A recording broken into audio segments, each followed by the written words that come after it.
રાજ્યમાં માવઠાની અસરને જોતા મંત્રી પ્રવીણ માળી પહોંચ્યા છે પાલનપુર। વહીવટીતંત્ર સાથે મંત્રી પ્રવીણ માળીએ કરી છે સમીક્ષા। બનાસકાંઠામાં ક્યાંક ભારે તો ક્યાંક હળવું માવઠું પડ્યું છે। ખેતીવાડી વિભાગ સર્વે કરી રહ્યું છે તેવું પ્રવીણ માળીએ જણાવ્યું। તો હજુ પણ માવઠાની આગાહી જોતા મંત્રી પ્રવીણ માળીએ ખેડૂતોને સતર્ક રહેવા કર્યું છે આહ્વાન। હજુ પણ માવઠાની આગાહીને જોતા મંત્રી પ્રવીણ માળીએ ખેડૂતોને સતર્ક રહેવા કર્યું છે આહ્વાન। બનાસકાંઠામાં પણ માવઠાને લઈને થશે સર્વે। જે કે સિંગુદતી સાથે ભરત ઠક્કર ડીસા।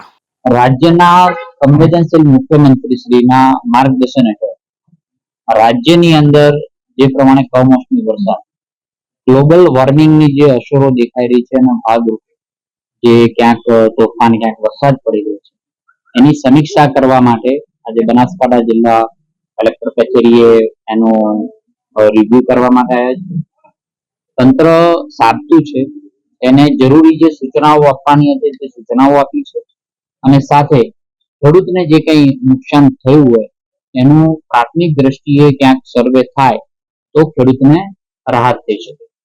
આવનારા સમયની અંદર બનાસકાંઠા જિલ્લામાં જે હજી જેવો માવઠું જે પડ્યું છે એ કેટલીક જગ્યાએ વધારે પડ્યું, કેટલીક જગ્યાએ ઓછું પડ્યું છે એનો સર્વે કરવા માટેની સૂચનાઓ આપી છે।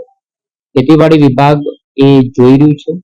હજી પણ 2-3 દિવસ સુધી આગાહી છે તો દરેક ખેડૂત મિત્રોને મારી વિનંતી છે કે આપણે પોતે સાચા રહીએ, આપણે અગમચેતીના ભાગરૂપે આપણે પણ સજાગ રહીએ એવી વિનંતી પણ કરું છું। જિલ્લા વહીવટીતંત્રએ પૂરી તૈયારી કરી છે। સંવેદનશીલ મુખ્યમંત્રી અને રાજ્યની સરકાર તમામ ખેડૂતોના પડખે છે। આખા રાજ્યની અંદર જ્યાં કંઈ આવી પરિસ્થિતિ નિર્માણ થયું છે અને ડિઝાસ્ટરની પરિસ્થિતિથી લઈને તમામ પ્રકારની તૈયારીઓનું આજે રીતે કર્યું છે। સાહેબ, રાજ્ય સરકાર દ્વારા જે દક્ષિણ ગુજરાતના સૌરાષ્ટ્રમાં સર્વેની માટેની જાહેરાત કરી છે, પરંતુ બનાસકાંઠા ખેતીવાડી વિભાગ એવું કહે છે કે આપણે ત્યાં નુકસાન નથી એટલે સર્વે નહીં થાય। આજે એ પ્રમાણેની બધી સૂચનાઓ આપી દીધી છે અને આવનારા સમયની અંદર રોડમેપ તૈયાર થઈ જશે।